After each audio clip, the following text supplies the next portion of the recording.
യോഹന്നാൻ എഴുതിയ സുവിശേഷം 4-ാം അധ്യായം അതിൻ്റെ 23 24 വാക്യങ്ങളിലേക്ക് വരാം. യോഹന്നാൻ എഴുതിയ സുവിശേഷം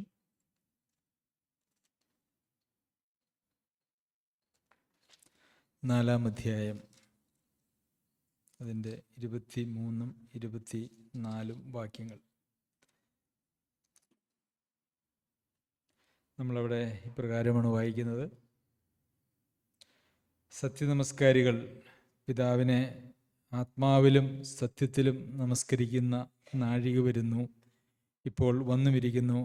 തന്നെ നമസ്കരിക്കുന്നവർ ഇങ്ങനെയുള്ളവർ ആയിരിക്കണം എന്ന് പിതാവ് ഇച്ഛിക്കുന്നു.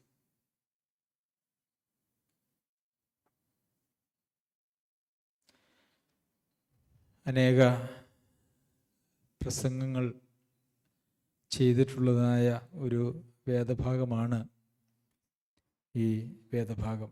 യോഹന്നാൻ എഴുതിയ സുവിശേഷം 4-ാം അധ്യായത്തിൻ്റെ 23 24 വാക്യങ്ങൾ. ഇവിടെ നമസ്കരിക്കുക എന്നുള്ള ഒരു പദമാണ് ഉപയോഗിച്ചിരിക്കുന്നത്. എന്നാൽ വർഷിപ്പ്, ആരാധിക്കുക എന്നാണ് ഇംഗ്ലീഷിൽ ഉപയോഗിച്ചിരിക്കുന്നത്.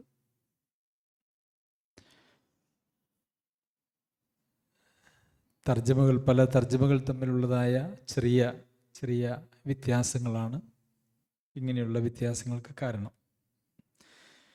അപ്പോൾ ആരാധിക്കുക എന്നുള്ള ആ വാക്ക് ഉപയോഗിച്ചുകൊണ്ട് നാം ഇതിനെ വായിച്ചാൽ, സത്യ ആരാധികൾ പിതാവിനെ ആത്മാവിലും സത്യത്തിലും ആരാധിക്കുന്ന നാഴിക വരുന്നു, ഇപ്പോൾ വന്നുമിരിക്കുന്നു. തന്നെ ആരാധിക്കുന്നവർ ഇങ്ങനെയുള്ളവർ ആയിരിക്കണം എന്ന് പിതാവ് ഇച്ഛിക്കുന്നു. യഥാർത്ഥത്തിൽ പുതിയ നിയമവും പഴയ നിയമവും തമ്മിലുള്ളതായ വ്യത്യാസമാണ് ഈ ഒരു വാക്യത്തിൽ കർത്താവ് പറഞ്ഞിരിക്കുന്നത്. ആരാധനയ്ക്ക് ഒരു ചട്ടങ്ങളും രീതികളും ഒക്കെ ഉണ്ടായിരുന്നു പഴയ നിയമത്തിൽ. എന്നാൽ പഴയ നിയമത്തിൽ ഉണ്ടായിരുന്നതായിട്ടുള്ള ആരാധനയിൽ നിന്നും വ്യത്യസ്തമാണ് ഇനിയുള്ള ആരാധന എന്നാണ് ഇവിടെ കർത്താവ് പറയുന്നത്. അത് വരുന്നു എന്ന് പറഞ്ഞിരിക്കുന്നു, ഇപ്പോൾ വന്നുമിരിക്കുന്നു എന്നും പറയുന്നുണ്ട്. അതിനുശേഷം അടുത്ത വാക്യത്തിൽ നാം വായിക്കുന്നത്, തന്നെ നമസ്കരിക്കുന്നവർ, അതായത് തന്നെ ആരാധിക്കുന്നവർ ഇങ്ങനെയുള്ളവർ ആയിരിക്കണം എന്ന് പിതാവ് ഇച്ഛിക്കുന്നു. അതായത് ആത്മാവിലും സത്യത്തിലും ദൈവത്തെ ആരാധിക്കുന്നവർ ആയിരിക്കണം എന്ന് ദൈവം ഇച്ഛിക്കുന്നു. നാം എന്തിനാണ് ഇന്ന് വന്നത് എന്ന് ചോദിച്ചാൽ എല്ലാവരും എന്ത് മറുപടി പറയും? ആരാധനയ്ക്കാണ് വന്നത്, അല്ലേ? ആരാധനാ യോഗത്തിന് പോയി. എങ്ങോട്ട് പോവുകയാണ് എന്നാരെങ്കിലും ചോദിച്ചാൽ നമ്മൾ അവരോട് പറഞ്ഞിട്ടുണ്ട്, എങ്ങോട്ട് പോവുകയാണ്? ആരാധനാ യോഗത്തിന് പോവുകയാണ്, അല്ലെങ്കിൽ ആരാധനയ്ക്ക് പോവുകയാണ്. ഇനി തിരിച്ച് ചെല്ലുമ്പോൾ പോകുന്ന വഴിയിൽ ആരെങ്കിലും എവിടെ പോയിരുന്നു എന്ന് ചോദിച്ചാൽ നമ്മൾ എന്ത് പറയും? ആരാധനയ്ക്ക് പോയിരുന്നു എന്ന് പറയും, അല്ലെങ്കിൽ ചർച്ചിൽ പോയി എന്ന് പറയും. എന്നാൽ പ്രിയമുള്ളവരെ, എന്താണ് ഈ ആത്മാവിലും സത്യത്തിലും ഉള്ള ആരാധന എന്ന് പറയുന്നത്? ഇത് സംബന്ധിച്ച് കൃത്യമായ വിവിധങ്ങളായിട്ടുള്ള ഉപദേശങ്ങളും പിന്നെ നമ്മളിൽ രൂഢമൂലമായി കിടക്കുന്നതായ കാഴ്ചപ്പാടുകളും ഉള്ളതുകൊണ്ട് ഇതിനെ സംബന്ധിച്ച് പലപ്പോഴും കൃത്യമായി മനസ്സിലാക്കാനായിട്ട് നമുക്ക് പരിമിതികൾ ഉണ്ടാവാറുണ്ട്. അതിനെ അങ്ങനെ കൃത്യമായി മനസ്സിലാക്കിയിട്ടുള്ള ആളുകളും ഞാനിങ്ങനെ സംസാരിക്കുമ്പോൾ പലപ്പോഴും കുറവാണ് എന്ന് ഞാൻ ശ്രദ്ധിച്ചിട്ടുണ്ട്. അപ്പോൾ പിതാവ് ഇച്ഛിക്കുന്നത് എങ്ങനെ ആരാധിക്കുന്നവരെയാണ്? ആത്മാവിലും സത്യത്തിലും ആരാധിക്കുന്നവരെയാണ് പിതാവ് ഇച്ഛിക്കുന്നത്. അപ്പോൾ ഇവിടെ എവിടെയാണ് ഈ നമസ്കരിക്കേണ്ടത് അല്ലെങ്കിൽ ആരാധിക്കേണ്ടത് എന്നുള്ള ചോദ്യത്തിനാണ്, ഞങ്ങളുടെ പിതാക്കന്മാർ ഈ മലയിൽ നമസ്കരിച്ചു വന്നു, നമസ്കരിക്കേണ്ടുന്ന സ്ഥലം യെരൂശലേമിലാകുന്നു എന്ന് നിങ്ങൾ പറയുന്നു. അതായത് ശമരിയയിൽ ഗെരിസീം എന്ന് പറയുന്നതായിട്ടൊരു മലയുണ്ട്. പിന്നെ യെരൂശലേമുണ്ട്, അത് യഹൂദിയിലാണ്. യെരൂശലേമിലാണ് ആരാധന കഴിക്കേണ്ടത്. മറ്റൊരിടത്തുമുള്ള ആരാധന ദൈവം സ്വീകരിക്കുകയില്ല എന്ന് യഹൂദന്മാർ പറയുന്നു. എന്നാൽ അതിന് ബദലായി ശമര്യർ ഗെരിസീം മലയിൽ ഒരു യാഗപീഠമൊക്കെ ഉണ്ടാക്കി അവിടെയും ആരാധന കഴിക്കുന്നു. അപ്പോൾ അതാണ് ഈ പറയുന്നതിൻ്റെ പശ്ചാത്തലം എന്ന് പറയുന്നത്. അവർ തമ്മിൽ, യഹൂദ രാജ്യവും ഇസ്രായേൽ രാജ്യവും തമ്മിൽ പലപ്പോഴും യുദ്ധമുണ്ടായതൊക്കെ നമുക്ക് പഴയ നിയമത്തിൽ കാണുവാനായിട്ട് സാധിക്കും. അപ്പോൾ ഈ ശമര്യ സ്ത്രീ ചോദിക്കുകയാണ്, എവിടെയാണ് ശരിക്കും ആരാധിക്കേണ്ടത്? അത് യെരൂശലേമിലാണോ അതെയോ ഈ മലയിലാണോ, ഗെരിസീം മലയിലാണോ? അപ്പോൾ കർത്താവ് എന്താ പറഞ്ഞേ? ഇത് യെരൂശലേമിലാണെന്നാണോ പറഞ്ഞേ? സ്ഥലത്തെക്കുറിച്ചാണോ പിന്നെ പറയുന്നത്? ഏതെങ്കിലും ഒരു സ്ഥലത്തെക്കുറിച്ച് പറയുന്നില്ല അല്ലേ. പിന്നെ പറയുന്നത് ആത്മാവിലും സത്യത്തിലും ആരാധിക്കണമെന്നാണ്. ആത്മാവിലും സത്യത്തിലും ആരാധിക്കണം എന്ന് പറഞ്ഞതിന് ശേഷം ഇങ്ങനെയുള്ളവർ ആയിരിക്കണം ആരാധിക്കേണ്ടതെന്നാണ് അടുത്ത വാക്യം പറയുന്നത്. പിതാവിൻ്റെ ഇച്ഛയെക്കുറിച്ച്. എങ്ങനെയുള്ളവർ? ആത്മാവും സത്യവും ഉള്ളവർ. അപ്പോൾ പിന്നെ ആത്മാവ് ഉള്ളവരെന്ന് പറയുന്നത് യഥാർത്ഥത്തിൽ എന്താണ്? എല്ലാവർക്കും ആത്മാവുണ്ടോ? നമ്മളതിനെക്കുറിച്ച് പല ക്ലാസ്സുകൾ കേട്ടിട്ടുള്ളതാണ്. വീണ്ടും ജനനം പ്രാപിച്ച് ക്രിസ്തുവിനോട് ചേർന്നതായ എല്ലാവരിലും ദൈവം തൻ്റെ ആത്മാവിനെ നൽകിയിട്ടുണ്ട്.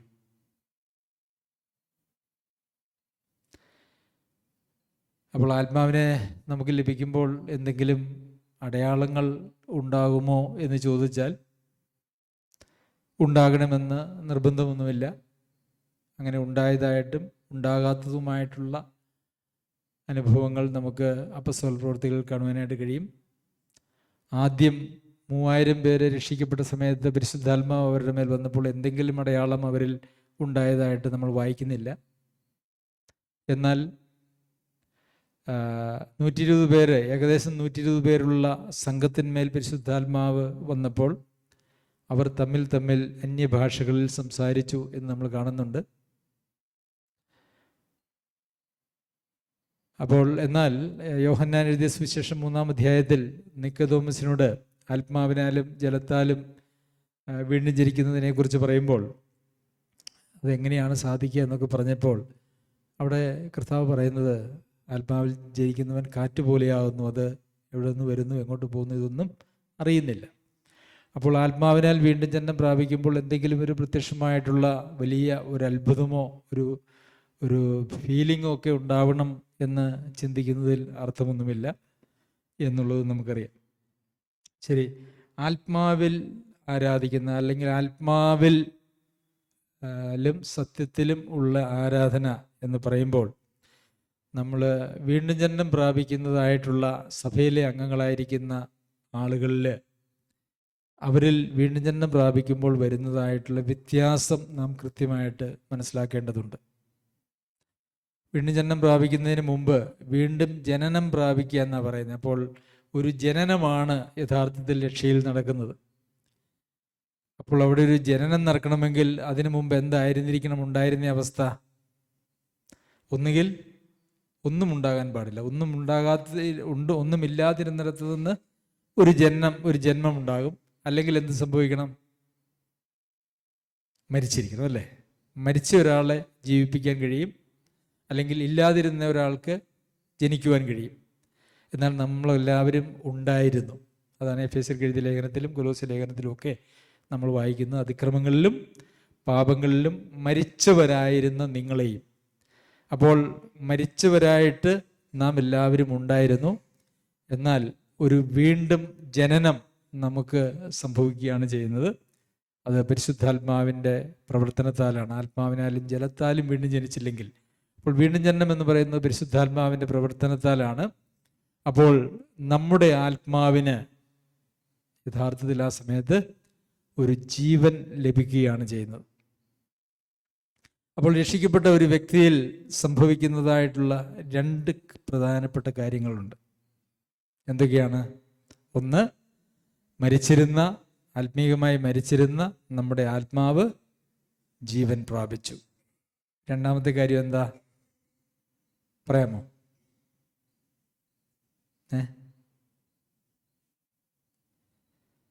എന്താണ് രണ്ടാമത്തെ കാര്യം? ധൈര്യമായിട്ടൊക്കെ പറയുന്നേ, തെറ്റിപ്പോയാലും സാരമൊന്നുമില്ല, മാർക്കൊന്നുമില്ല, എല്ലാവർക്കും 100 മാർക്ക്. നമ്മളുടെ നിയന്ത്രണം പരിശുദ്ധാത്മാവ് ഏറ്റെടുക്കുന്നു. ഈ രണ്ട് കാര്യങ്ങളാണ് യഥാർത്ഥത്തിൽ ഒരാൾ വീണ്ടും ജനനം പ്രാപിക്കുമ്പോൾ അല്ലെങ്കിൽ രക്ഷിക്കപ്പെടുമ്പോൾ സംഭവിക്കുന്നത്. എന്തൊക്കെയാണ്? നമ്മൾ ജീവനുള്ളവരായി, അതിനു മുമ്പ് നമ്മൾ മരിച്ചവരായിരുന്നു. നമ്മൾ ജീവനുള്ളവരായി, നമ്മളെ നിയന്ത്രിക്കുന്ന ഒരു ദൈവാത്മാവ് നമ്മിൽ വാസവും ചെയ്യാനായിട്ട് ആരംഭിച്ചു. അപ്പോൾ ആത്മാവിലും സത്യത്തിലും ആരാധിക്കുന്ന നാഴിക വരുന്നു എന്ന് പറയുമ്പോൾ നിങ്ങൾക്ക് അത് മനസ്സിലായി എന്ന് ഞാൻ വിചാരിക്കുന്നു. ഇന്ന് സംശയം ഒന്നുമില്ലാത്ത നിലയിൽ നിങ്ങൾക്കത് മനസ്സിലായി എന്ന് ഞാൻ വിചാരിക്കുന്നു. ഒന്ന്, ആത്മാവിനാൽ വീണ്ടും ജനനം പ്രാപിക്കുമ്പോൾ നമ്മളിലുള്ള ആത്മാവ് മനുഷ്യാത്മാവിന് ജീവൻ വയ്ക്കുന്നു. എന്നിട്ട് നമ്മുടെ നിയന്ത്രണം പരിശുദ്ധാത്മാവ് ഏറ്റെടുക്കുന്നു. ഇതാണ് ശരിക്കും പറഞ്ഞാൽ രക്ഷിക്കപ്പെടുമ്പോൾ നമ്മളിൽ സംഭവിക്കുന്നതായിട്ടുള്ള കാര്യം. ശരി, പിന്നെ ആത്മാവിൽ മാത്രമാണോ പറഞ്ഞേക്കുന്നത്? സത്യത്തിൽ നിന്നും കൂടെ പറഞ്ഞിട്ടുണ്ടല്ലേ. എന്താണ് സത്യം? എന്താണ് സത്യം?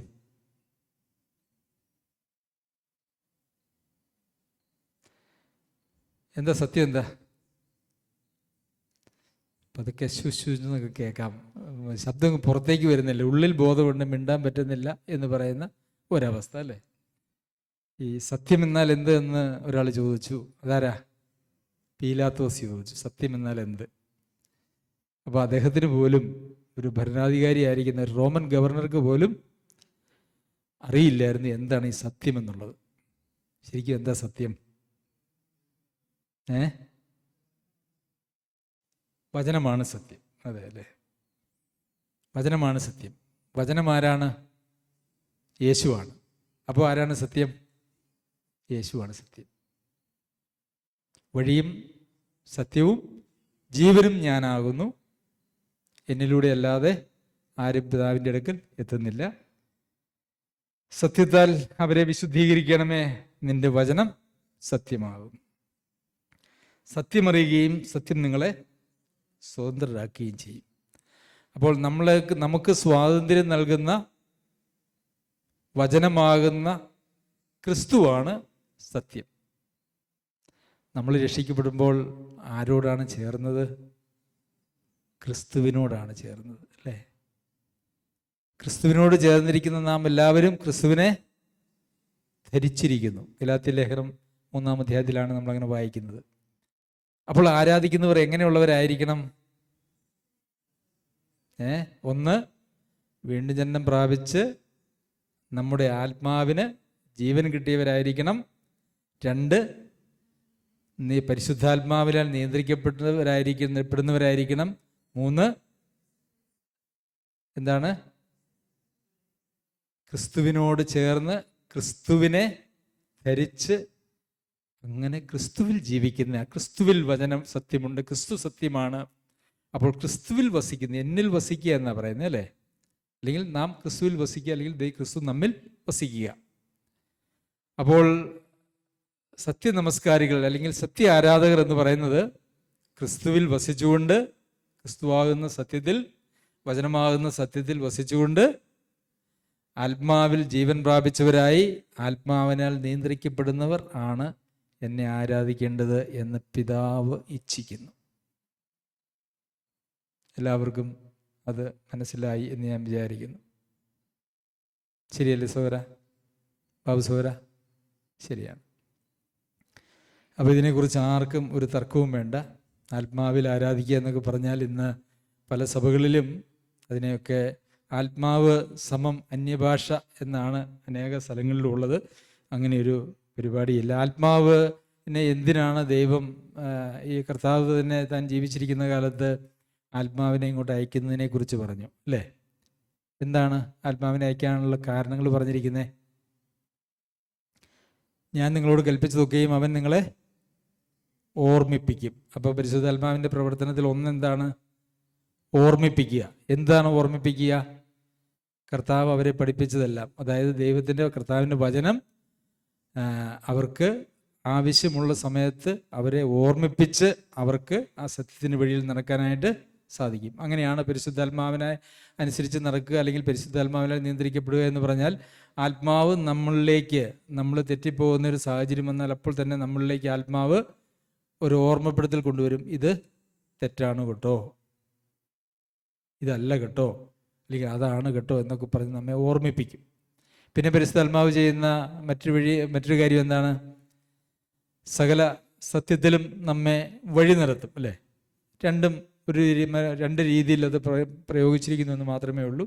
അതും ഓർമ്മപ്പെടുത്തുന്നത് സത്യത്തിൽ വഴി നടത്തുന്നതിൻ്റെ ഭാഗമായിട്ടാണ്. പിന്നെ എന്താ പറയുന്ന ആത്മാവ് ചെയ്യുന്നത്? പാപത്തെക്കുറിച്ചും നീതിയെക്കുറിച്ചും ന്യായവിധിയെക്കുറിച്ചും ബോധം വരുത്തും അല്ലേ? അതും ശരിക്കും ഓർമ്മപ്പെടുത്തുക എന്നുള്ളത് തന്നെയാണ്. ഫലത്തിൽ നമ്മെ ദൈവ ഇഷ്ടപ്രകാരം നമ്മളുടെ പ്രായോഗിക ജീവിതത്തിൽ നമ്മെ നടത്തുക എന്നുള്ളതാണ് പരിശുദ്ധാത്മാവ് നമ്മൾ ചെയ്യുന്നതായിട്ടുള്ള പ്രവർത്തനം എന്ന് പറയുന്നത്. പിന്നെ റോമർക്ക് എഴുതിയ 8-ാം അധ്യായം നാം വായിച്ചപ്പോൾ എന്താ വായിച്ചേ? ഉച്ചരിച്ചു കൂടാതെ ഞരക്കത്താൽ പരിശുദ്ധാത്മാവ് നമുക്ക് വേണ്ടി പക്ഷപാതം ചെയ്യുന്നു. അങ്ങനെയും നമ്മൾ വായിക്കുന്നുണ്ട്. പിന്നെ ഈ ആത്മാവിനാലാണ് നമ്മളുടെ മേലുള്ള ദൈവത്തിൻ്റെ അധികാരവും മുദ്രയിട്ടിരിക്കുന്നത്. അത് നമ്മൾ വായിക്കുന്നുണ്ട്. ശരി, അപ്പോൾ ആത്മാവിലും സത്യത്തിലും ആരാധിക്കുന്ന ആരാധനയാണ് ദൈവത്തിന് ഇഷ്ടം. അങ്ങനെയുള്ളവരെയാണ് പിതാവ് ഇച്ഛിക്കുന്നത് എന്ന് നമ്മൾ കണ്ടു. പിന്നെ അപ്പോൾ നമുക്ക് ആരാധിക്കണം അല്ലേ? നമ്മൾ എന്തിനാ വന്നിരിക്കുന്നത്? ആരാധിക്കാനല്ലേ വന്നിരിക്കുന്നത്? ആണോ? ശരിക്കും ആരാധന നമ്മൾ പല പ്രാവശ്യം പല ആളുകൾ അതൊക്കെ നമ്മളിവിടെ പറഞ്ഞിട്ടുള്ളതാണ്. ശരിക്കും ആരാധന എന്ന് പറഞ്ഞാൽ എന്താ? ആരാധന എന്ന് പറയുന്നത് യാഗമാണ്. ഈ മലയിലാണോ ആ മലയിലാണോ ആരാധിക്കേണ്ടത് എന്ന് ചോദിക്കുമ്പോൾ യാഗം അർപ്പിക്കേണ്ട സ്ഥലമാണ് പ്രാഥമികമായിട്ടും. അതുകൂടാതെ തന്നെ അവിടെ പാട്ടുണ്ട്, അങ്ങനെയുള്ള എല്ലാ കാര്യങ്ങളും ഉണ്ട്. എന്നാലും ആരാധന എന്ന് പറയുന്നത് യഥാർത്ഥത്തിൽ ഒരു യാഗം സമർപ്പിക്കുന്നതിലൂടെയാണ്. അപ്പോൾ പിന്നെ എന്തൊക്കെയാണ് നമുക്ക് വീണ്ടും ജന്മം പ്രാപിച്ച ദൈവമക്കൾക്ക് യാഗമർപ്പിക്കാനായിട്ടുള്ളത്? എന്തൊക്കെയാണ് യാഗം? നമുക്ക് യാഗമർപ്പിച്ച് ദൈവത്തെ ആരാധിക്കുന്നത് എന്തൊക്കെയാണ്? പറ.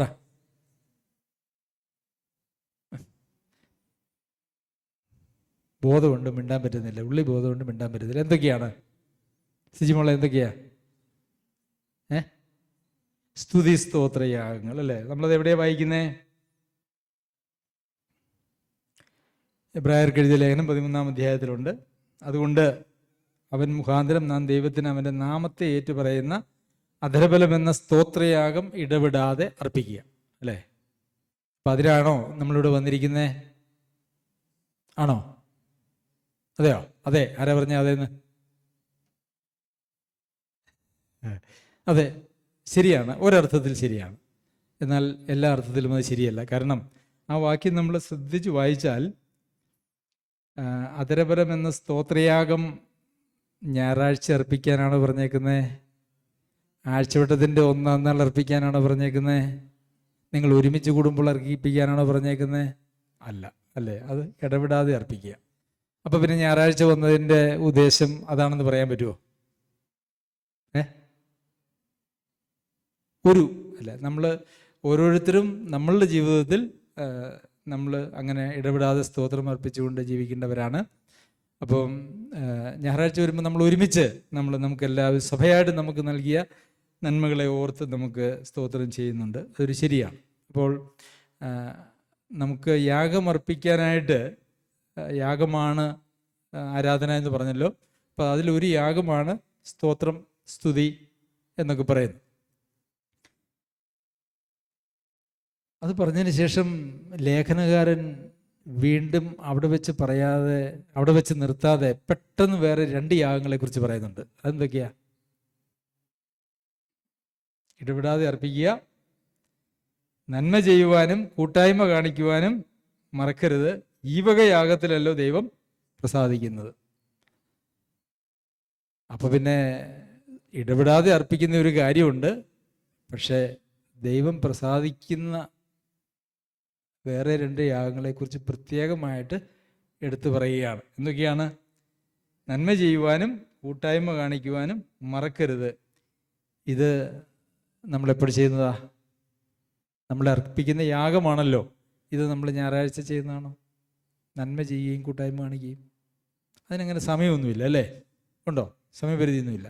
അപ്പോൾ സ്തോത്രം ചെയ്യാനായിട്ട്, നമുക്ക് സ്തോത്രയാഗങ്ങൾ അർപ്പിക്കുവാനായിട്ട് പ്രത്യേക സമയം വേർതിരിച്ചിട്ടില്ല. നന്മ ചെയ്യാനായിട്ട് പ്രത്യേകിച്ച് സമയമൊന്നും വേർതിരിച്ചിട്ടില്ല. കൂട്ടായ്മ കാണിക്കാനായിട്ട് പ്രത്യേകിച്ച് സമയമൊന്നും വേർതിരിച്ചിട്ടില്ല. ശരി, പിന്നെ ഏതെങ്കിലും യാഗമുണ്ടോ? കഴിഞ്ഞ ആഴ്ചയും കൂടെ സഹോദരൻ പറഞ്ഞ നമ്മുടെ ശരീരങ്ങളെ ജീവനും വിശുദ്ധിയും ദൈവത്തിന് പ്രസാദവുമുള്ള യാഗമായി സമർപ്പിപ്പിൻ. അതെപ്പോഴാണ് ചെയ്യുന്നേ? അതും ഇവിടെ വരുമ്പോഴല്ല അല്ലേ? അപ്പോൾ ആരാധന അല്ലെങ്കിൽ യാഗം എന്ന് പറയുന്നത് എന്താണ്? അത് നമ്മളുടെ ജീവിതം തന്നെയാണ്. നമ്മുടെ ജീവിതമാണ് ആരാധന. കാരണം ആരാധനയിൽ പറഞ്ഞിരിക്കുന്ന എല്ലാ കാര്യങ്ങളും നമ്മളുടെ ജീവിതത്തിൻ്റെ ഊണിലും ഉറക്കത്തിലും എന്നതുപോലെ നമ്മൾ കൊണ്ടു നടക്കേണ്ട കാര്യങ്ങളെക്കുറിച്ച് മാത്രമാണ്. പിന്നെ സഭായോഗത്തെ ആരാധനായോഗം എന്ന് എവിടെയെങ്കിലും ബൈബിളിൽ വിളിച്ചിട്ടുണ്ടോ? സഭായോഗങ്ങൾ എന്ന് വിളിച്ചിട്ടുണ്ട്. അതെവിടെയാണ് സഭായോഗം എന്ന് പറഞ്ഞിരിക്കുന്നത്? സഭായോഗങ്ങളെ ഉപേക്ഷയായി വിചാരിക്കാതെ സ്നേഹത്തിനും സൽപ്രവൃത്തികൾക്കും ഉത്സാഹം വർദ്ധിപ്പിക്കാൻ അന്യോന്യം സൂക്ഷിച്ചു കൊള്ളുക. പിന്നെ അപ്പോസ്തല പ്രവൃത്തികൾ 20-ാം അധ്യായത്തിൽ സഭായോഗത്തെക്കുറിച്ച് വേറൊരു പേരാണ് പറഞ്ഞേക്കണേ. അതെന്താ? ആഴ്ചവട്ടത്തിൻ്റെ 1-ാം നാൾ അവർ അപ്പം നുറുക്കുവാൻ കൂടി വന്നപ്പോൾ.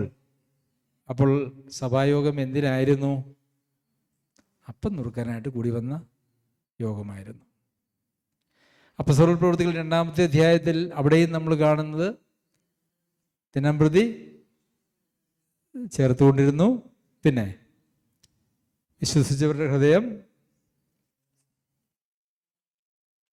അപ്പോസ്തല പ്രവൃത്തികൾ 2-ാം അധ്യായം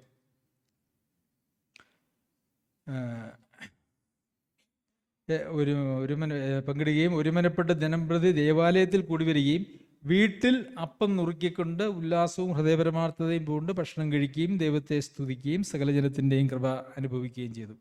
അപ്പോൾ അവിടെയും വീട്ടിൽ എന്താണൊക്കെയാ അവർ ചെയ്തിരുന്നേ?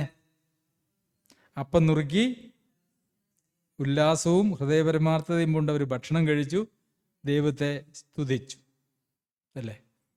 അപ്പോൾ സഭായോഗം എന്ന് പറയുന്നത് അപ്പം നുറുക്കുവാനും കൂട്ടായ്മ ആചരിക്കുവാനും ഭക്ഷണം കഴിക്കുവാനും ഒക്കെയുള്ള സമയമാണ്. അതിനു മുമ്പ് അതിനെക്കുറിച്ച് പറഞ്ഞിട്ടുണ്ട് 4 കാര്യങ്ങൾ. എന്തൊക്കെയാണ്? അപ്പോസ്തലന്മാരുടെ ഉപദേശം കേട്ടും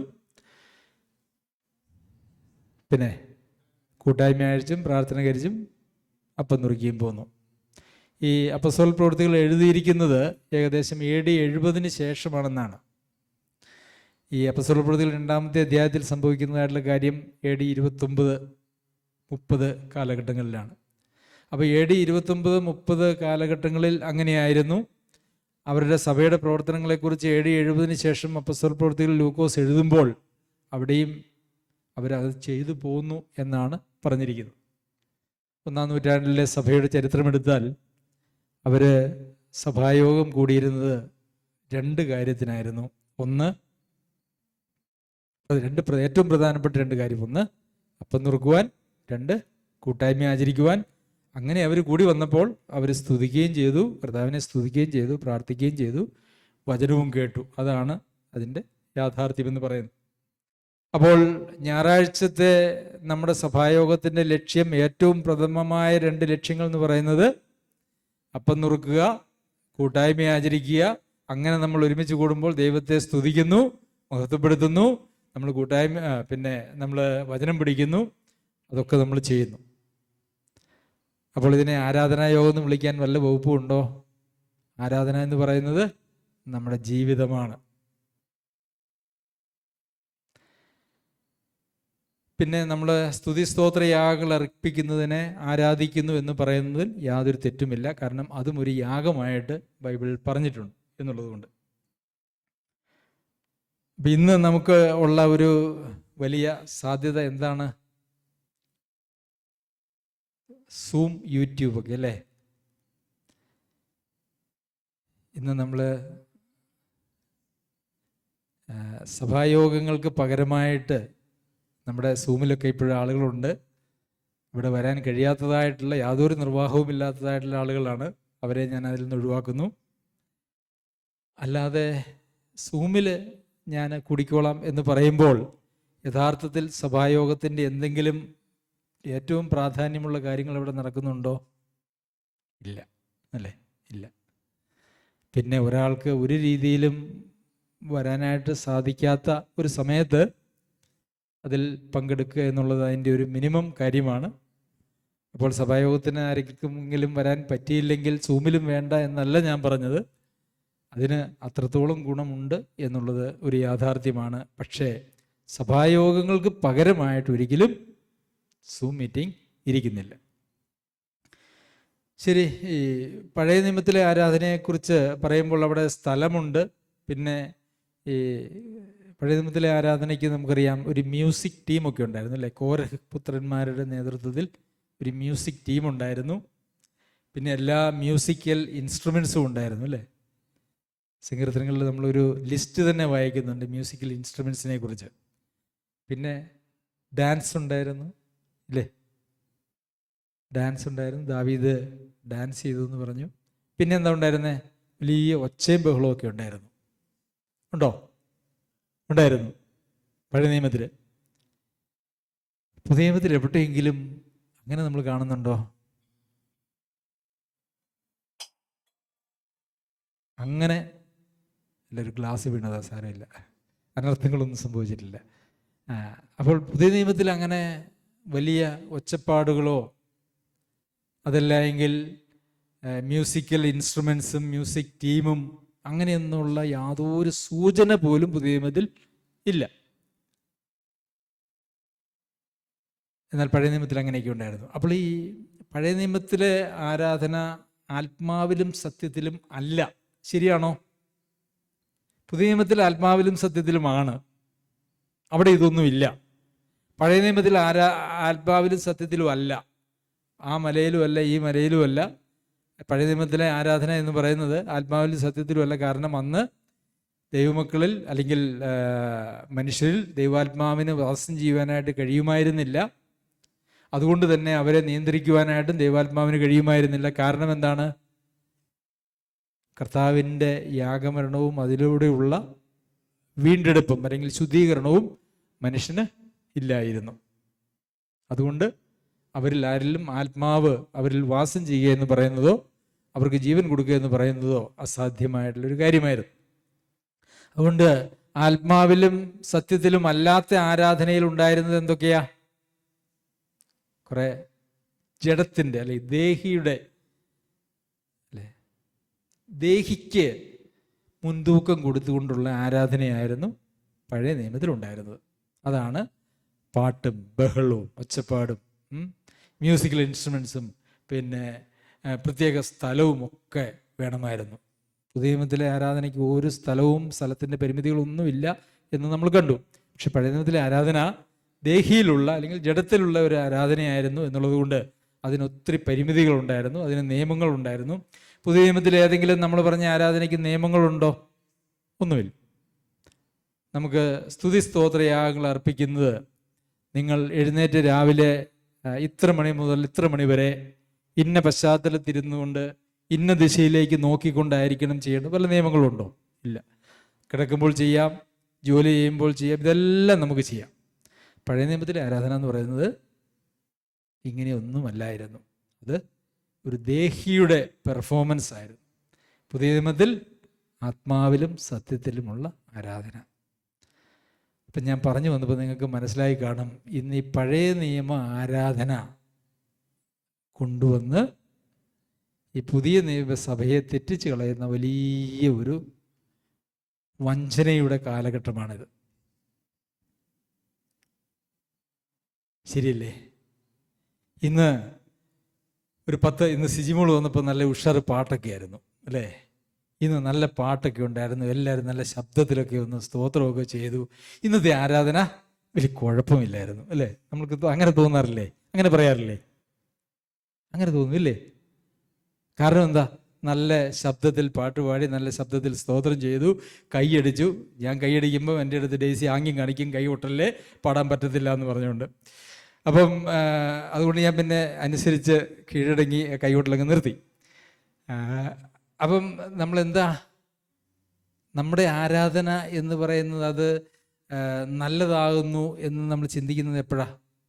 നല്ല കൈകൊട്ടും നല്ല ശബ്ദവും ഉച്ചത്തിലുള്ള പാട്ടും ഒക്കെ വരുമ്പോഴാണല്ലേ. അതിൽ വചനപരമായിട്ടുള്ള എന്തെങ്കിലും യാഥാർത്ഥ്യമുണ്ടോ? ഉണ്ടോ ബാബു സൗര? ഉണ്ടോ? ഇല്ല, അങ്ങനെ ഒന്നുമില്ല.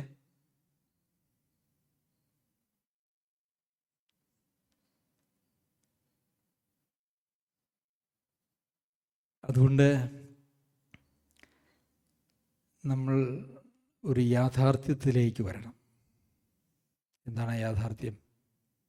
ആത്മാവിലും സത്യത്തിലുമാണ് പുതിയ നിയമത്തിലെ ആരാധന എന്ന് പറയുന്നത്.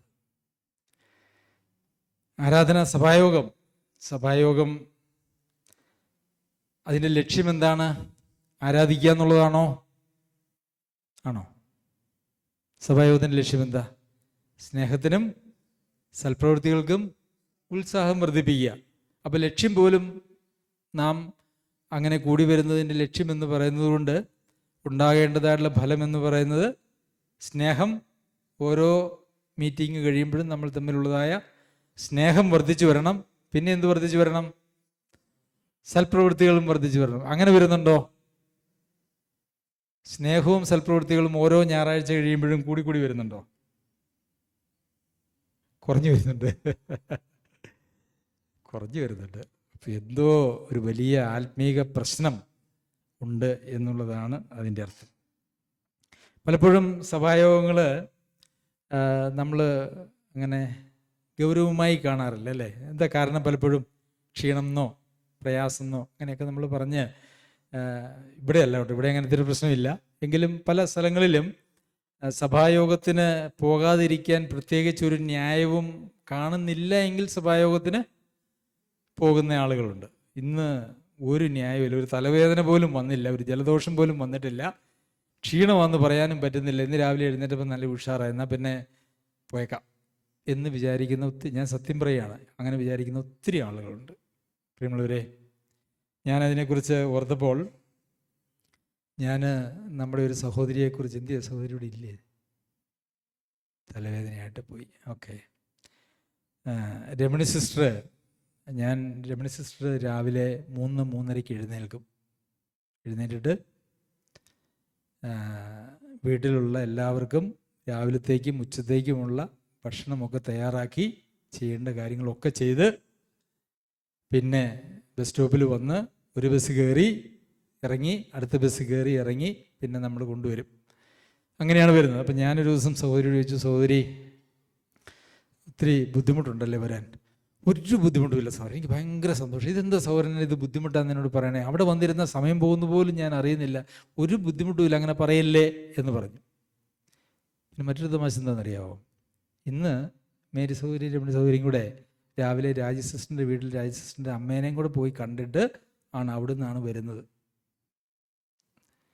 പണ്ട് മായ ഇവിടെ ആശുപത്രിയിൽ കിടന്നപ്പം ഒരു ദിവസം ഞാൻ അവിടെ ചെന്നപ്പോൾ ദാണ്ടെ ഇവർ രണ്ടുപേരും കൂടെ മായയ്ക്ക് ബ്രേക്ക്ഫാസ്റ്റ് ഉണ്ടായിക്കൊണ്ട് ആശുപത്രിയിലുണ്ട്. വാഹനങ്ങൾ സ്വന്തമായിട്ടില്ല, വീട്ടിൽ പ്രാരാബ്ദങ്ങളും ബുദ്ധിമുട്ടുകളും ഒക്കെ ഉണ്ട്. എങ്കിലും അതിനിടയിലൂടെ ചെയ്യുന്നതായിട്ടുള്ള കാര്യങ്ങളൊക്കെ, ഇതൊക്കെ യഥാർത്ഥത്തിൽ ഭയങ്കര മാതൃകാപരമായിട്ടുള്ള കാര്യങ്ങളാണ്. അപ്പോൾ സഹോദരിക്ക് അങ്ങനെ ചെയ്യുന്നതിൽ ഒരു വലിയ സന്തോഷവും ഒക്കെ ഉണ്ട്. കാരണം എന്താണെന്നറിയാമോ? സഹോദരി ഇവിടെ ശരിക്കും പറഞ്ഞാൽ അവർക്ക് സാക്ഷ്യം പറയാനായിട്ട് സമയം നമ്മൾ കൊടുത്തിട്ടില്ല. കൊടുത്താലും സഹോദരി എത്രത്തോളം പറയുമെന്ന് എനിക്കറിയില്ല. ഇപ്പോൾ സഹോദരി ഉണ്ടായിരുന്ന സഭയിലൊന്നും ദൈവവചനപ്രകാരമുള്ള കാര്യങ്ങളൊന്നുമല്ല, പഠിപ്പീരുമല്ല, ജീവിതവുമല്ല, ഒന്നുമല്ല എന്ന് കണ്ടപ്പം സഹോദരി ഇങ്ങനെ പ്രാർത്ഥിച്ചു എന്നാണ് എന്നോട് പറഞ്ഞത്. കർത്താവേ, ദൈവവചനപ്രകാരമുള്ള ഒരു സഭയെ എനിക്ക് കാണിച്ചു തരണം. കോഴിക്കോട് ജില്ലയിൽ എവിടെയാണെങ്കിലും ഞാൻ പോയിക്കൊള്ളാം. അതാണ് സഹോദരി പ്രാർത്ഥിച്ച പ്രാർത്ഥന. കോഴിക്കോട് ജില്ലയിൽ എവിടെയാണെങ്കിലും. കോഴിക്കോട് ജില്ല എവിടം വരെ കിടപ്പുണ്ട്? അങ്ങ് കക്കാടംപൊയിൽ മുതൽ അങ്ങ് വടകര, കൂരാച്ചുണ്ട്, ഈ ഭാഗങ്ങളൊക്കെ കോഴിക്കോട് ജില്ലയിൽപ്പെട്ടതാണ്. കോഴിക്കോട് ജില്ലയിൽ എവിടെയാണെങ്കിലും ഞാൻ പൊക്കോളാം, ഒരു സഭ കാണിച്ചു തന്നാൽ മതി എന്ന് ഈ സഹോദരി ദൈവത്തോട് പ്രാർത്ഥിച്ചിരിക്കുമ്പോഴാണ് നമ്മുടെ സഭായോഗങ്ങളും ക്ലാസ്സുകളും ഒക്കെ സഹോദരിയുടെ ശ്രദ്ധയിൽപ്പെടുകയും അങ്ങനെ നമ്മളെ വിളിച്ച് ഇങ്ങോട്ട് വരുവാനായിട്ടിടയായത്. പ്രിയമുള്ളവരെ, ഞായറാഴ്ച എവിടെയെങ്കിലും ഒന്ന് പോയാൽ മതി എന്ന് ചിന്തിക്കുന്ന ഒരാൾക്കും സഭായോഗത്തിൻ്റെ മഹത്വവും അതിൻ്റെ വിലയും അതിൽ നിന്നുള്ള നന്മയും കിട്ടുവാനായിട്ട് കഴിയുകയില്ല. സത്യമായിട്ടുള്ള വചനം കേൾക്കാനും അതനുസരിക്കാനും അതിൽ ആനന്ദിക്കാനും ആ സഭയുടെ ഭാഗമായി നിന്നുകൊണ്ട് ആ സഭയിലുള്ള ദൈവമക്കൾക്ക് വേണ്ടിയും സഭയ്ക്ക് വേണ്ടിയും ചെയ്യാൻ കഴിയുന്നതായിട്ടുള്ള എല്ലാ പരിമിതികൾക്കും ഉള്ളിൽ നിന്നുകൊണ്ട് ചെയ്യാൻ കഴിയുന്നതായിട്ടുള്ള കാര്യങ്ങളൊക്കെ ചെയ്യുമ്പോഴാണ് യഥാർത്ഥത്തിൽ നമുക്ക് ഉള്ളിൽ ഈ സ്നേഹത്തിനും സൽപ്രവൃത്തികൾക്കും ഒക്കെയുള്ള ഉത്സാഹം വർദ്ധിച്ചു വരിക. ഇന്ന് അനേക ആളുകൾക്കും ഇവിടത്തെക്കുറിച്ചല്ലോട്ട് പറയണം. ഞാൻ പറയുമ്പോഴൊന്നും ഇവിടത്തെക്കുറിച്ചാണെന്നോ നമ്മളെക്കുറിച്ചാണെന്നോ നമ്മൾ പറയരുത്. ഇന്ന് ലോകത്തിൽ അനേക സഭകളിലെയും ബഹുഭൂരിപക്ഷം ആളുകൾക്കും ഞായറാഴ്ച പോകാൻ ഒരു ഇടം വേണം എന്ന് മാത്രമേ ഉള്ളൂ. അവിടെ പഠിപ്പിക്കുന്നത് എന്തുവായിക്കൊള്ളട്ടെ, എത്ര തെറ്റായിട്ടുള്ള പഠിപ്പിക്കലുകളും അവർക്ക് വിഷയമില്ല. വേണമെങ്കിൽ പറയും ഞാനത് കേൾക്കാതിരുന്നാൽ പോരെ. പ്രിയമുള്ളവർ, അങ്ങനെ കേൾക്കാതിരുന്ന് ഒറ്റപ്പെട്ടു പോയിരുന്ന ഒരു മീറ്റിങ്ങിൽ പങ്കെടുത്തേച്ച് പോരുന്നതായിട്ടുള്ളൊരു പരിപാടിയല്ല സഭായോഗം എന്ന് പറയുന്നത്. അത് ഒരു സഭായോഗത്തിൽ യഥാർത്ഥത്തിൽ സഭയിലെ അംഗങ്ങളെല്ലാവരും ഞങ്ങൾ ഒന്നാണ് എന്ന് പറയുന്നതാണ്.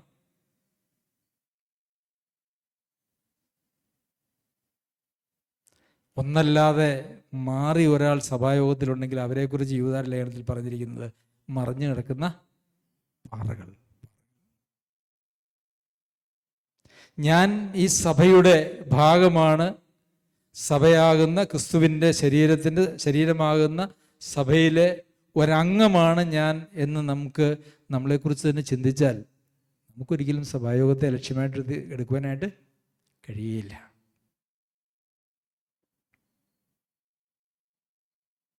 നാളെ വേറെ ഏതെങ്കിലും ഒരു സഭയിൽ ചെന്നേച്ച് ഞാൻ ഇവിടുത്തെ അവയവമാണെന്ന് പറയാൻ പറ്റും? അവിടുത്തെ അപ്പം നുറുക്കലിൽ പങ്കെടുക്കുമ്പോൾ എന്താ യഥാർത്ഥത്തിൽ പറയുന്നത്? ഞാൻ ഇവിടുത്തെ ഈ സഭയിലെ അംഗവുമാണ്. ഉപദേശപരമായിട്ടുള്ള ഭയങ്കരമായിട്ടുള്ള തെറ്റുകളാണ് അനേകരും യഥാർത്ഥത്തിൽ പഠിപ്പിച്ചുകൊണ്ടിരിക്കുന്നത്. അങ്ങനെയുള്ള സഭയിലും പോയി അവിടെയും പോയി അവിടുത്തെ അപ്പം നുറുക്കലിലും പങ്കെടുത്ത് അവിടുത്തെ ഭാഗമാണെന്നും നമ്മളുടെ ഭാഗമാണെന്നും അങ്ങനെയൊന്നും നമുക്കിങ്ങനെ ഓടി നടക്കാൻ പറ്റുന്നതായിട്ടുള്ള ഒരു കാര്യമൊന്നുമല്ല ഈ സഭ എന്ന് പറയുന്നത്. പിന്നെ ജോലി സംബന്ധിച്ചോ താമസം സംബന്ധിച്ചോ വേറെ സ്ഥലത്തായിരിക്കുമ്പോൾ പോകുന്നതിനെ കുറിച്ചല്ല ഞാൻ പറയുന്നത്. അതല്ലാതെ നമുക്ക് ഇങ്ങനെ ഒരാഴ്ച ഒരു സഭ, പിന്നെ ഇങ്ങനെ സഭകൾ തോറും നടക്കുന്നതായിട്ടുള്ള ആളുകളുണ്ട്. അങ്ങനെയുള്ള ആളുകളെ കുറിച്ചാണ്. അതൊരിക്കലും ദൈവവചനപ്രകാരമുള്ളതായ കാര്യങ്ങളല്ല. നാം ഒരു സഭയുടെ അംഗമാണെങ്കിൽ ആ സഭയിൽ നിന്ന് നമുക്ക് ഒത്തിരി അവകാശങ്ങളുണ്ട്. ഒരു സഭയിൽ നിന്ന് സഭയിലെ എല്ലാ അംഗങ്ങൾക്കും അവകാശങ്ങളുണ്ട്. സിജി വന്നതിനെ കുറിച്ചല്ല ഇവിടെ പറയുന്നത്. സിജിയുടെ സ്വന്തം വീട്ടിലേക്ക് വന്നതാണ്. ഇപ്പോൾ ഈ സഭയിൽ പഠിപ്പിക്കുമ്പോൾ ഒക്കെ ഭയങ്കര സൂക്ഷിക്കണം. കാരണം ഇതൊക്കെ ചിലപ്പോൾ ആവശ്യമില്ലാതെ ആളുകൾ അതിനെ അങ്ങോട്ടും ഇങ്ങോട്ടുമൊക്കെ വ്യാഖ്യാനിച്ച് അങ്ങനെയൊക്കെ കൊണ്ടുപോകും. അങ്ങനെയൊന്നുമില്ല. സിജിയുടെ ഭവനത്തിൽ വന്നപ്പോൾ ഇവിടെ വന്നതാണ് അവരുടെ കൂടെ. ശരി, എന്താ പറഞ്ഞു വന്നേ? അങ്ങനെ നമുക്ക് അവകാശങ്ങളുണ്ട്. സഭയിൽ നിന്ന് നമുക്ക് ലഭിക്കുവാൻ വചനപ്രകാരം അവകാശമായിട്ടുള്ള പല കാര്യങ്ങളുണ്ട്. അതുപോലെ തന്നെ സഭയോട് നമുക്ക് ഉത്തരവാദിത്തങ്ങളുണ്ട്, ദൈവമക്കളോടുള്ള ഉത്തരവാദിത്തങ്ങളുമുണ്ട്. അപ്പോൾ അധരബലമെന്ന സ്തോത്രയാഗം, നന്മ ചെയ്യുക, കൂട്ടായ്മ കാണിക്കുക, ഈ വക യാഗം, ദൈവം പ്രസാദിക്കുന്നതായുള്ള യാഗം, പിന്നെ നമ്മുടെ ശരീരത്തെ തന്നെ ദൈവത്തിന് കൊടുത്തുകൊണ്ടുള്ളതായ യാഗം. ശരീരത്തെ യാഗമായിട്ട് ദൈവത്തിന് മുമ്പാകെ ആ യാഗപീഠത്തിലേക്ക് വെച്ച് കൊടുത്താൽ പിന്നെ നമുക്ക് നമ്മുടെ ശരീരത്തിന്മേൽ വല്ല അവകാശമുണ്ടോ? ഉണ്ടോ? ഒരവകാശവും ഇല്ല. ഇതൊക്കെയാണ് സഹോദരന്മാരെ സഭാജീവിതം, ക്രിസ്തീയ ജീവിതം എന്നൊക്കെ പറയുന്നത്. ആരാധന എന്ന് പറയുന്നത് എന്താണ് എന്ന് നിങ്ങൾക്ക് കൃത്യമായി മനസ്സിലായി എന്ന് ഞാൻ വിചാരിക്കുന്നു. ആരാധന എന്ന് പറഞ്ഞാൽ എന്താണ്? നമ്മൾ ശരിക്കും ദൈവത്തെ ആരാധിക്കുന്നവരാണോ? പൗലോസ് അപ്പോസ്തലൻ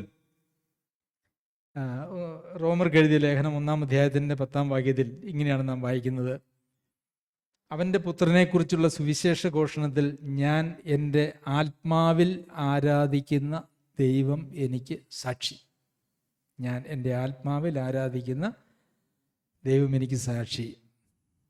അതിൻ്റെ ശരിയായ തർജ്ജമ എന്ന് പറയുന്നത് ഞാൻ എൻ്റെ ആത്മാവിൽ സേവിക്കുന്ന ദൈവം എനിക്ക് സാക്ഷി. ഒരു ഇംഗ്ലീഷ് ബൈബിൾ എടുത്ത് നോക്കിയാൽ അവിടെ എഴുതിയിരിക്കുന്നത് അങ്ങനെയാണ്. ഞാൻ എൻ്റെ ആത്മാവിൽ ആരാധിക്കുന്ന എന്നല്ല, സേവിക്കുന്ന. അതിൻ്റെ ഗ്രീക്ക് ഭാഷ, ഗ്രീക്കിലെ ബൈബിൾ എടുത്ത് ഞാനത് പരിശോധിച്ചു. അപ്പോൾ അവിടെയും അതിന് ആരാധിക്കുന്ന എന്നല്ല, സേവിക്കുന്ന എന്നാണ്.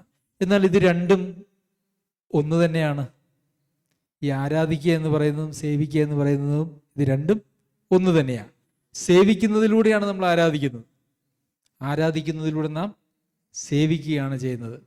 എങ്ങനെയാ ദൈവത്തെ സേവിക്കാനായിട്ട് നമുക്ക് പറ്റുക? എങ്ങനെയാണ് ദൈവത്തെ സേവിക്കുന്നത്? പൗലോസ് അപ്പോസ്തലൻ പറഞ്ഞു, ഞാൻ ആത്മാവിൽ ആരാധിക്കുന്ന അല്ലെങ്കിൽ സേവിക്കുന്ന എൻ്റെ ദൈവം സാക്ഷി. എങ്ങനെയാ ദൈവത്തെ സേവിക്കുക? ഇവിടെ നമുക്ക് ഈ ലോകത്തിൽ ഭരണാധിപന്മാരെ സേവിക്കുന്നതിനെ കുറിച്ച് പറയുന്നുണ്ട്, യജമാനന്മാരെ സേവിക്കുന്നതിനെ കുറിച്ച് പറയുന്നുണ്ട്. എങ്ങനെയാണ് അവരെയൊക്കെ സേവിക്കുന്നത്?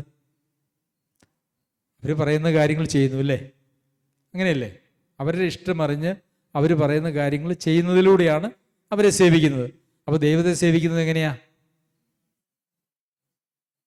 ദൈവം പറയുന്ന കാര്യങ്ങൾ ചെയ്യുന്നു. ദൈവം എന്ത് കാര്യങ്ങളൊക്കെയാണ് പറയുന്നത്? ഈ മത്തായി എഴുതിയ സുവിശേഷം 25-ാമത്തെ അധ്യായത്തിൽ അന്ത്യന്യായവിധി, തേജസ്സിൻ്റെ സിംഹാസനത്തിലിരുന്ന് അവിടെ സംഭവിക്കുന്ന ഒരു കാര്യത്തെക്കുറിച്ച് പറയുന്നുണ്ട്. 25-33 മുതൽ, ചെമ്മരിയാടുകളെ തൻ്റെ വലത്തും കോലാടുകളെ ഇടത്തും നിർത്തും. രാജാവ് തൻ്റെ വലത്തുള്ളവരോട് അരുളി ചെയ്യും, എൻ്റെ പിതാവിനാൽ അനുഗ്രഹിക്കപ്പെട്ടവരെ വരുവിൻ, ലോകസ്ഥാപനം മുതൽ നിങ്ങൾക്കായി ഒരുക്കിയിരിക്കുന്ന രാജ്യം അവകാശമാക്കിക്കൊള്ളുവിൻ. എനിക്ക്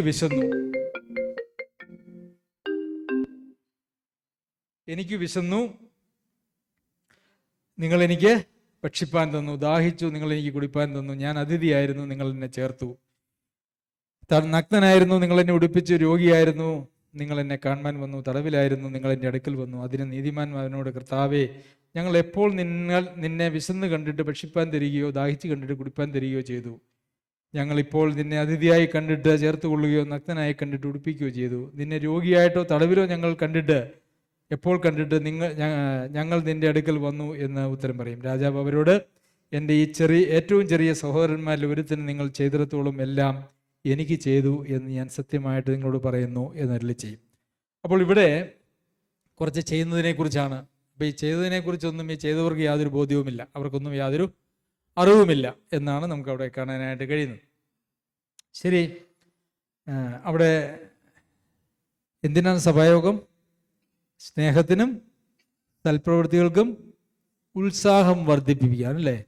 അങ്ങനെ ഉത്സാഹം ലഭിച്ചതായിട്ടുള്ള ഒരു പറ്റം ആളുകൾ ചെയ്ത കാര്യങ്ങളാണ് ഇവിടെ നമ്മൾ കാണുന്നത്. അങ്ങനെ അതിനുശേഷം അവിടെ, അയ്യോ നീ ഞങ്ങളുടെ അടുക്കൽ വന്നിട്ടില്ലല്ലോ, കണ്ടിട്ടില്ലല്ലോ എന്നൊക്കെ പറയുമ്പം ഈ ചെറിയവരിൽ ഒരുവന് നിങ്ങൾ ചെയ്യാതിരുന്നിടത്തോളം നിങ്ങൾ എനിക്ക് ചെയ്തില്ല എന്നാണ് അവിടെ നമ്മൾ വായിക്കുന്നത്. പക്ഷെ അതിനിടയ്ക്ക് കുറച്ചാളുകൾ കർത്താവിനോട് വേറെ ചില ന്യായങ്ങൾ ഉന്നയിച്ചു. അതിവിടെയല്ല എഴുതിയേക്കുന്നത്, അത് മത്തായി എഴുതിയ ശേഷം 7-ാം അധ്യായത്തിലാണ്. എന്താ അവരോട് പറഞ്ഞേ?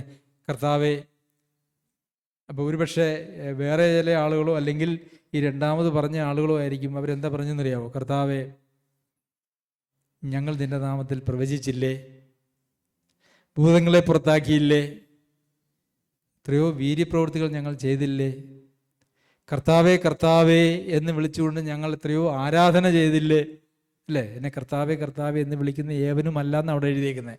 അപ്പോൾ എന്നെ കർത്താവേ കർത്താവേ എന്ന് വിളിച്ചപ്പോൾ അവരെ ഉദ്ദേശിച്ചത്, നിന്നെ ഞങ്ങൾ സഭയിൽ എത്രയോ ആരാധിച്ചു കർത്താവേ അല്ലെ? അങ്ങനെ കർത്താവേ എന്ന് വിളിച്ചല്ലേ ആരാധന കരയേറ്റുന്നത്. അപ്പോൾ ഞങ്ങൾ നിന്നെ ആരാധിച്ചില്ലേ, ഞങ്ങൾ ഭൂതങ്ങളെ പുറത്താക്കിയില്ലേ? ചെറിയ കാര്യമാണോ? ഞങ്ങൾ പ്രവചിച്ചില്ലേ? ഞങ്ങൾ വീര്യപ്രവൃത്തികൾ ചെയ്തില്ലേ? ഇപ്പോൾ കർത്താവ് എന്താ പറയുന്നേ? ഞാൻ നിങ്ങളെ അറിയുന്നില്ല, ഒരു നാളും അറിയുന്നില്ല. പ്രിയമുള്ളവരെ, നമ്മൾ ഏത് ഗണത്തിൽപ്പെടും? നമ്മൾ ഏത് ഗണത്തിൽപ്പെടും?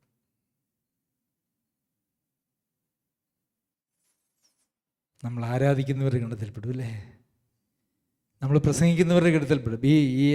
ഞങ്ങൾ പ്രവചിച്ചു എന്നൊക്കെ പറയുന്ന ആളുകൾ വലിയ പ്രാസംഗികരായിരുന്നു, പഠിപ്പിക്കുന്നവരും പ്രസംഗിക്കുന്നവരുമായിരുന്നു. പ്രസംഗിക്കുന്നവരുടെ ഗണത്തിൽ നമ്മൾ പെടും. പ്രസംഗത്തിന് ഇരുന്ന് കൊടുക്കുന്ന, അതൊരു വലിയ കാര്യമല്ല. ഞങ്ങൾ മീറ്റിങ്ങുകൾക്കൊക്കെ പോയി പ്രസംഗത്തിനൊക്കെ ഇരുന്ന് കൊടുക്കുക എന്ന് പറയുന്നത് അതിനകത്ത് ഒരു അധ്വാനമുണ്ട്, ശ്രമമുണ്ട്. അപ്പോൾ പ്രസംഗിക്കുന്നവരും പ്രസംഗത്തിന് ഇരുന്ന് കൊടുക്കുന്നവരും കർത്താവെ കർത്താവെ എന്ന് വിചാരിച്ച് പറഞ്ഞ് പ്രാർത്ഥിക്കുന്നവരും ആരാധിക്കുന്നവരും വീര്യപ്രവൃത്തികൾ ചെയ്യുന്നവരും പ്രവചിക്കുന്നവരും ഭൂതങ്ങളെ പുറത്താക്കുന്നവരും എല്ലാവരും എവിടെയാ? ഇടത് ഭാഗത്ത് കോലാടുകളുടെ ഗണത്തിൽ. എന്നാൽ സഭയിൽ നിന്നുള്ള പ്രബോധനങ്ങൾ കൈക്കൊണ്ട് സ്നേഹത്തിനും സൽപ്രവൃത്തികൾക്കും ഉത്സാഹം പ്രാപിച്ചതായിട്ടുള്ള ആളുകൾ വലത് ഭാഗത്ത്. അവരോട് പറയുന്നത് എന്താ? എൻ്റെ പിതാവിനാൽ അനുഗ്രഹിക്കപ്പെട്ടവരെ. അപ്പോൾ ആരാണ് അനുഗ്രഹിക്കപ്പെട്ടവർ? അങ്ങനെ വചനത്തിൻ്റെ സന്ദേശങ്ങളൊക്കെ കേട്ട് സ്നേഹത്തിനും സൽപ്രവൃത്തികൾക്കും ഉത്സാഹം വർദ്ധിച്ച് അതെല്ലാം പ്രവർത്തന തലത്തിലേക്ക് സഹോദരന്മാരോടുള്ള അല്ലെങ്കിൽ ദൈവജനത്തോടുള്ള അല്ലെങ്കിൽ മനുഷ്യവർഗത്തോടുള്ള സ്നേഹത്താൽ നിർബന്ധിക്കപ്പെട്ടവരായി അവര് അറിയാതെ തന്നെ തീരുമാനിക്കാതെ തന്നെ അവരുടെ സ്വഭാവമായിട്ട് മാറിയ നല്ല പ്രവൃത്തികളുള്ള ആളുകളെയാണ് എങ്ങനെ പറയുന്നത്? അനുഗ്രഹിക്കപ്പെട്ടവരേ എന്ന്. എൻ്റെ പിതാവിനാൽ അനുഗ്രഹിക്കപ്പെട്ടവരേ എന്ന് പറയുന്നത്. നമ്മൾ അനുഗ്രഹിക്കപ്പെട്ടവരെ എന്ന് പറയുമ്പോൾ നമ്മൾ എന്താ ഉദ്ദേശിക്കുന്നത്? കുറെ പൈസ ഉണ്ടാക്കിയവര്, കുറെ ജോലി കിട്ടിയവര്, പ്രൊമോഷൻ കിട്ടിയവര്, വലിയ സൗധങ്ങൾ പണിതവര് അല്ലേ? അങ്ങനെയുള്ളവരെയാണ് നമ്മൾ അനുഗ്രഹിക്കപ്പെട്ടവരെന്ന് പറയുന്നത്. എന്നാൽ ദൈവവചനത്തിൽ എൻ്റെ പിതാവിനാൽ അനുഗ്രഹിക്കപ്പെട്ടവരെ എന്ന് പറഞ്ഞാൽ പിതാവിനാൽ അനുഗ്രഹിക്കപ്പെട്ട ആളുകൾക്ക് മാത്രമേ സ്നേഹിക്കാനും സൽപ്രവൃത്തികൾ ചെയ്യുവാനായിട്ടും കഴിയുള്ളൂ. അവരാണ് പിതാവിനാൽ അനുഗ്രഹിക്കപ്പെട്ടവർ. പ്രിയമുള്ളവർ, നമ്മൾ ഏത് ഗണത്തിൽ വരും? കർത്താവേ കർത്താവേ എന്ന് പറഞ്ഞുകൊണ്ട് രാവിലെയും വൈകുന്നേരവും ഞായറാഴ്ചയും കുറച്ച് സ്തുതിയും സ്തോത്രവും കുറച്ച് ഒച്ചയൊക്കെ വയ്ക്കുന്ന ആളുകളുടെ കൂട്ടത്തിലാണോ നാം? അതെയോ സ്നേഹത്തിനും സൽപ്രവൃത്തികൾക്കും ഉത്സാഹം വർദ്ധിച്ച് എന്തുകൊണ്ടാണ് അവരത് കർത്താവ് ഓരോരുത്തർക്കും ചെയ്തപ്പം അവരെന്തുകൊണ്ടാണ് അതൊക്കെ മറന്നുപോയെന്നറിയാമോ? നീ എപ്പോൾ ഞങ്ങളുടെ അടുക്കൽ വന്നു? ഞങ്ങൾ കണ്ടില്ലല്ലോ കർത്താവെ. അവരെന്തുകൊണ്ടത് മറന്നേന്നറിയാമോ? അത് ജഡത്തിൽ നിന്നല്ല ചെയ്തത്, അവർ ആത്മാവിൽ നിന്നാണ് ചെയ്തത്. ആത്മനിയന്ത്രണത്തിലായിരുന്നു അവര്. അതുകൊണ്ട് അവർക്ക് അതിന് കണക്ക് വയ്ക്കാനൊന്നും ഒത്തില്ല, അതിൻ്റെ ആവശ്യവും ഉണ്ടായിരുന്നില്ല. അതവരുടെ സ്വഭാവമായിരുന്നു. എന്നാൽ ജഡത്തിൽ നമ്മൾ എന്തെങ്കിലും ചെയ്താൽ അതിനൊക്കെ കണക്ക് വയ്ക്കും. ഇന്നയാൾക്ക് ഇത്രാം തീയതി ഇന്ന കാര്യം ഞാൻ ചെയ്തു. അതൊക്കെ ജഡത്തിൽ നിന്ന് ഉളവാകുന്നതായിട്ടുള്ള കാര്യങ്ങളാണ്. പ്രിയമുള്ളവരെ, എത്രയോ നാം ഓരോരുത്തരും ദൈവസന്നിധിയിൽ മാറേണ്ടതായിട്ടുണ്ട്.